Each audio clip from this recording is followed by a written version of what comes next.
Alright everyone, so I've seen that big baby Jared Anderson has called out Dillian Whyte, called him a bum, or feed me that bum, or words to that effect.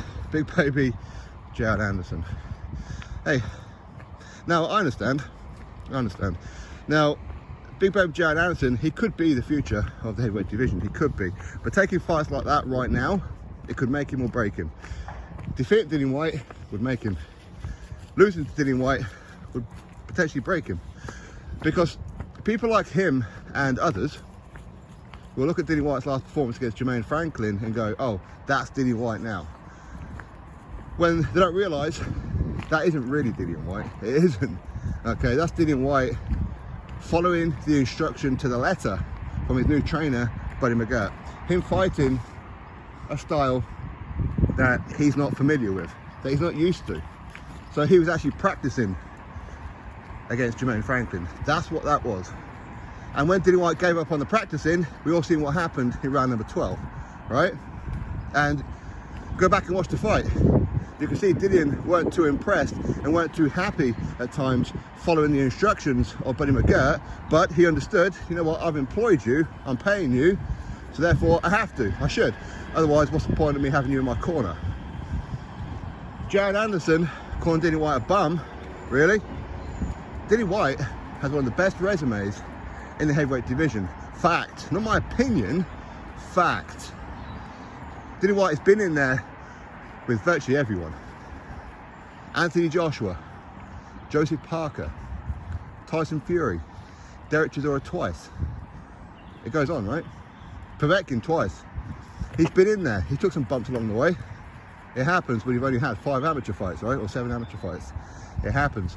But for Jared Anderson, I said he could be the future of the heavyweight division. But right now, your resume is no better than Jermaine Franklin. In fact, it's worse. Arrogance is going to get these prospects ended in their tracks. Now, I don't expect Dillian Whyte to take that kind of fight or accept it at all, accept the challenge. Again, no official offers come through from Top Rank from Jared Anderson, has it?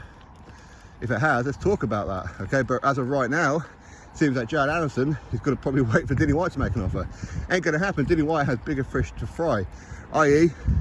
wants to make some good money. Fighting Jared Anderson ain't going to make him good money. It ain't. And that's unfortunate. But as I said, in a couple of years' time, maybe we'll have a totally different conversation. Maybe I'm going to be making videos going, yo, Dill, I think maybe you should stay away from Jared Anderson. You know, but right now, I don't see Jared Anderson lasting, because we haven't seen Jared Anderson in there with anybody on the level of who Dillian Whyte's fought before. How would he get on with Joseph Parker? How would he get on with Fury, Povetkin, Chisora, Joshua? How would he get on?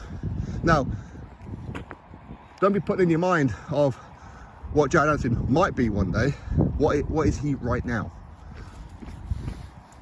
He's nothing special right now, but he could be. He looked good against those that he's fought so far. So let's see Jared Anderson go fight a Joseph Parker. Actually, I'll tell you what about an all-American fight, him versus Michael Hunter? Why not? Michael Hunter isn't tied. In fact, he's actually a top-ranked fighter, right? In-house fight. Why not call him out? Go fight and beat someone like that. Then you have the right to call out a Dillian Whyte, call out a Joshua, call out whoever. And you may say, well, he just fought Jermaine Franklin. Jermaine Franklin didn't defeat anyone like that. Yeah, that was Dillian Whyte's comeback fight where he wanted to practice new things. He was practicing his defense in that fight. Look at the instructions from Buddy McGirt. He was practicing his defense in that fight, and his defense was pretty solid. When he abandoned that and went back to the old Dillian Whyte, he had Jermaine Franklin out of there. So, hey, listen, would I watch that fight? Of course I'd watch that fight. I wouldn't feel very confident for Jared Anderson at this stage. As I said, in a year or two, different conversation. Maybe, potentially, who knows? But until you start fighting these other people, I wouldn't. I really wouldn't. But anyway, we'll have to wait and see. Maybe Dillian Whyte's interested in that. Maybe Dillian Whyte will look at that and go, well, if he's going to be the future of the heavyweight division, I'll get him right now. I'll spank him. And when Jared Anderson goes on to do great things, that one in the lost column on Box Rec is the one that I delivered him. Maybe. Or maybe Jared Anderson will go in there and beat the living crap out of Dillian Whyte. I don't know. I don't know. But I don't see it. Not right now. Jared Anderson doesn't have the experience to do that. Is he more durable than Jermaine Franklin? And that was one thing that stood out for me with Jermaine Franklin, is how durable he was. Those body shots were wicked. They were. And very, very durable.